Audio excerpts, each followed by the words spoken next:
A successful marriage and a thriving business have in common? A whole lot more than you think. So let's talk about it. Today, I celebrate 25 years of marriage. It is my 25th anniversary. We were married on February 12th of 2000.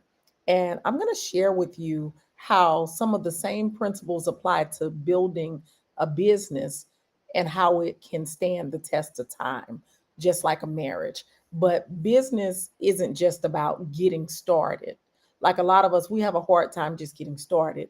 It's just like marriage. It's not about the wedding, it's about the actual marriage. It's about the sustainability, the growth, and the evolution. So, we're going to talk about how to create longevity in both love and entrepreneurship. Are y'all here for this today? So, the first thing I want to share with you is you got to pick commitment over convenience in business and in love.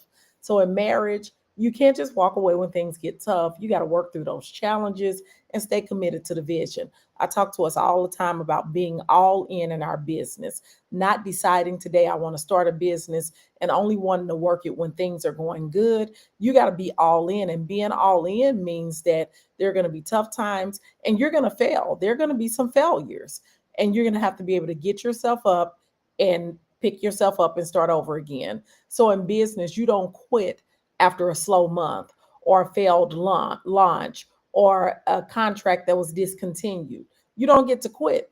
You adjust, you strategize, and you keep going. So longevity comes from choosing the commitment over comfort. It's easier just to say, forget it, I quit, I'm gonna go get a job. It's easier to say, forget it, I quit, we're gonna get a divorce. But no matter the obstacles, you can choose commitment over comfort. The other thing that we're going to talk about is how in 25 years, we've lived in 5 different places. We've purchased 3 homes together. We've raised 3 kids. We've survived career changes. I was a corporate girly working at AT&T. Then I became a teacher. Then I became a principal. Then I became a business owner.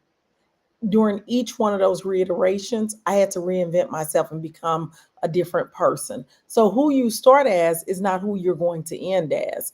My husband went from being a full time business owner to now a semi retired person who doesn't work 40 hours a week.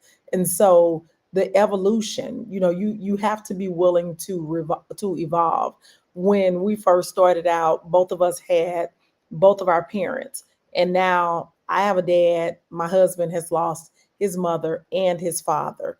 I've lost my sister. I've lost my nephew. I've lost my grandmother.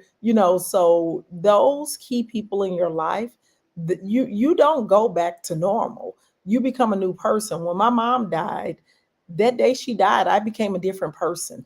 My life had to evolve in a way that I had never had to evolve in that way. And so trying to be the same person that I was when she was alive and she had a huge part in my life, it wasn't the same. And so we had to evolve as individuals as well as a unit.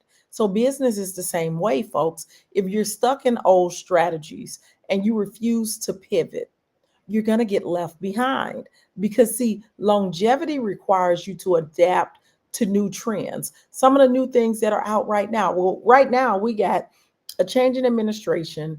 We have changes that are happening in education. We have an artificial intelligence revolution that is happening.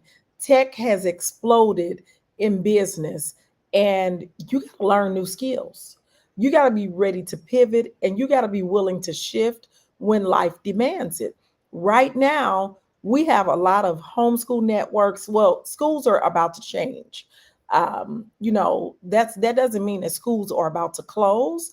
You're going to see more schools opening. You're going to see more choices available. You're going to see more opportunities to do the thing that you wanted to do.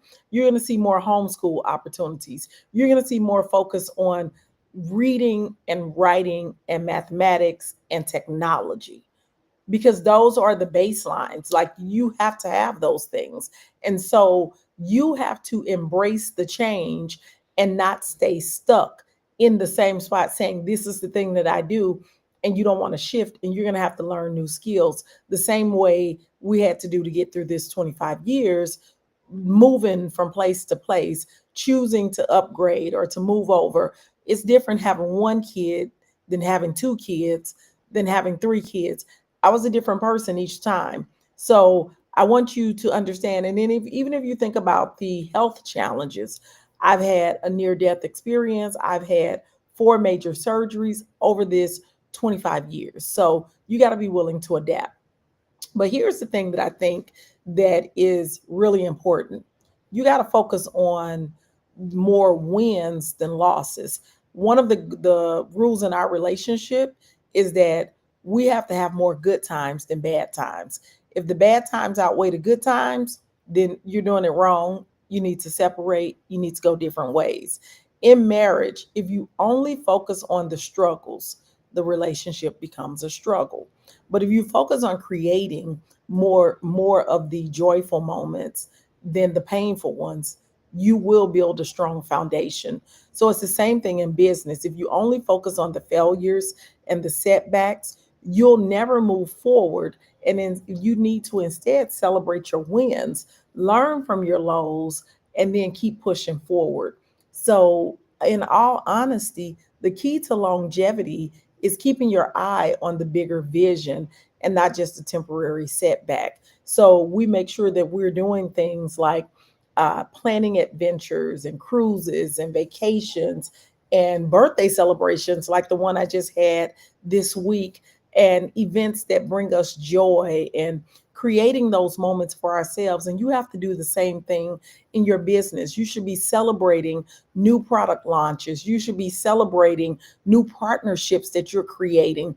You should be celebrating your business anniversary or your business birthday every single year. You should be celebrating the growth that you've had, because that's truly the key to longevity. But if you only sit back thinking about all the things that went wrong, how much money you haven't made, what is not going good, it's not going to be good for you, because that's going to bring you down.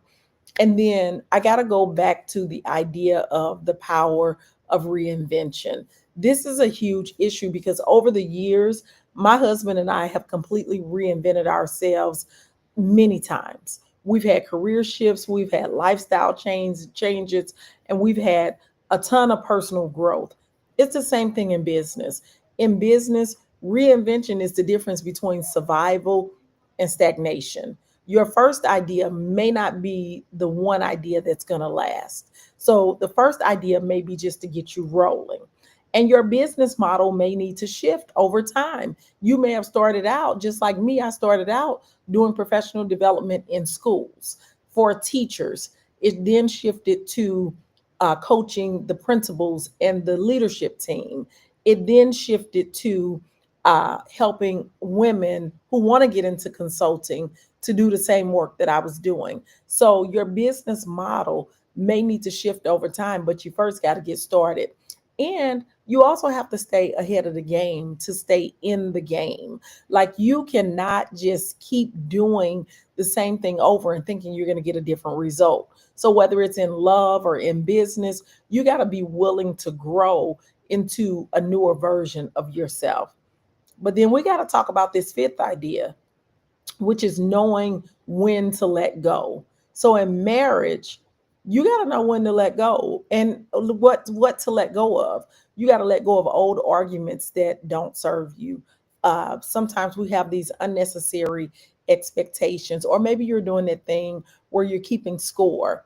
It's the same thing in business. You're going to need to let go of offers that are not working, of clients that drain you of your energy, as well as of strategies that no longer work. When you started out, you may have had a strategy that really worked, and over time, it's no longer working. We need to stop. But you have to know when to let go, because the key to longevity is learning when to pivot and when to release what's holding you back.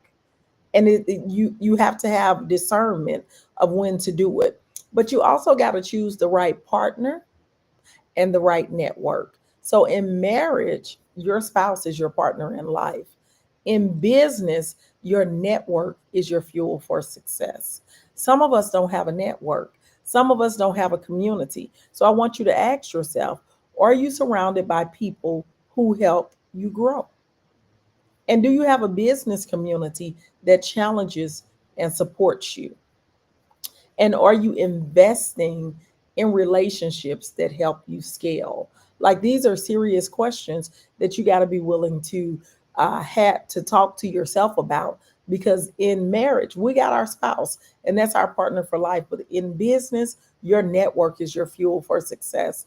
And if you don't have a network, that's a major gap that you're missing. So longevity requires that solid foundation, whether in business or in love. So tell me in the comments, tell me one lesson from life that has helped you in your business. Share that with me in the in the comment section. But above all, marriage and business, they both require commitment. They both require adaptability.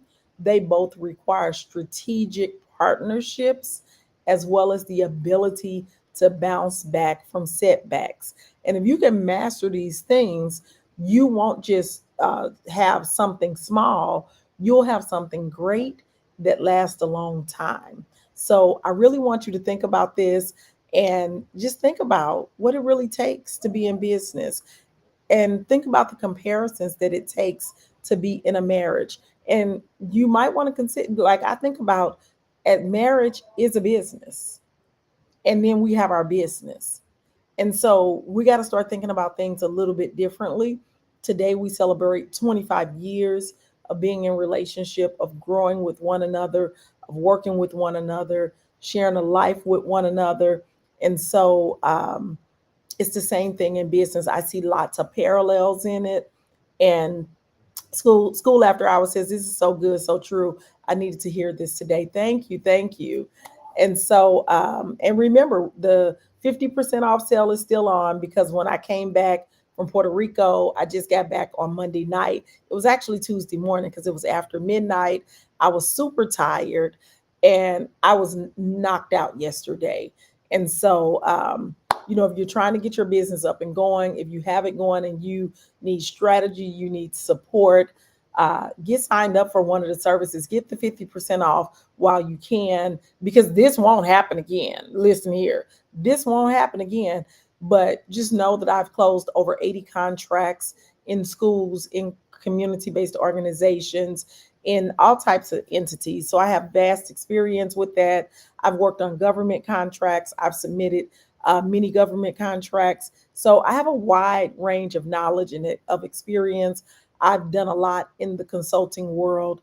I've built some really great relationships, and I did it, from with the understanding that I'm an introvert, and I had to figure these things out. So if you're struggling with some of that, maybe you're an introvert, maybe you don't know how to network, maybe you don't know how to do proposals, maybe you don't know how to respond to RFPs, because there is a specific way that you need to respond. Maybe you don't know how to get grants in your business. Maybe you don't know how to set up your business. Maybe you need your products aligned appropriately to where it makes sense, or you need to go over your pricing. We have something for all of that. So you just need to determine, do you want to work one-to-one on a VIP day? Do you want to do the weekend consultant, which is a huge recommendation because it's at a really great price right now? Felicia says, I got to take off now. The pivot is necessary. Yes. And this is especially good for the people who work for a bigger education company and they feed you contracts. Come on. I did that too. So don't feel bad. I did that too. And it's good money. But all of us know that we're making way less money than we should. So if you know that you're that consultant who needs to start getting contracts independently, you need to get signed up in one of these programs because the sale goes off tonight. I overslept yesterday, and so I didn't get all of the information out like I needed to. But get signed up, because there are too many opportunities out here. And y'all, I'm telling you, the people are seeing it. The schools are taking in, they are signing up for services, closing out their 2024, 2025 money. The consultants are seeing it. They're seeing they're getting responses. And what is so amazing, I did hot seat coaching last night, And one of my clients, she showed her end of year, you know how you get the W-9, the 1099 at the end of the year. Her 1099 showed that she made $124,000. And she was super excited because sometimes we don't even realize how much money we made. She created this on her own, not through somebody paying her through a W-2. She was nobody's employee. She has her own company. And in 2024, she grossed $124,000 in some change in her own consulting business. I don't know if you all realize that the probability of her doing that was extremely low, because we know that most black owned, woman owned businesses only generate about $24,000 in a year. And for white women, they generate about $88,000 in a year. And that is the high end. And so for her to be a black woman, to have a consulting business in education, and to bring in $124,000, that was remarkable. And she didn't have to work 40 hours a week all year. She did her work. And now she's on schedule to double, triple, quadruple that. And it's just an amazing feeling. So if you know that that you need to get some one-to-one support, or you need to be in a program for accountability, check out my page, my website, Educators Moving On. Everything on there is 50% out, 50% off. You can shoot me an email at info@educatorsmovingon.com. We will respond back to you, or you can just book a call and talk to us. We don't do high pressure sales. We're going to try to help you, and that's our ultimate goal. If you say what you need, we'll tell you which program is going to be best for you. We'll try to help you to customize a payment plan if that's what you need. But our goal is to really help you to close contracts. When I say homeschooling is at an all-time high, these parents need support. Those folks who deal with emotionally disturbed people, individuals, ED disorders, ODD disorders, classroom management issues, listen here. High demand, high demand. All of my early educators, high demand. These folks are bringing their kids out of school because they don't want their kids taught the Bible. They don't want their kids to have to do anything with that Trump Bible. They don't want their kids to have to learn only white American history. So they're pulling these kids out of school. You can do this in virtual. You can do this in person. Not only that, our homeschool networks are bringing people in.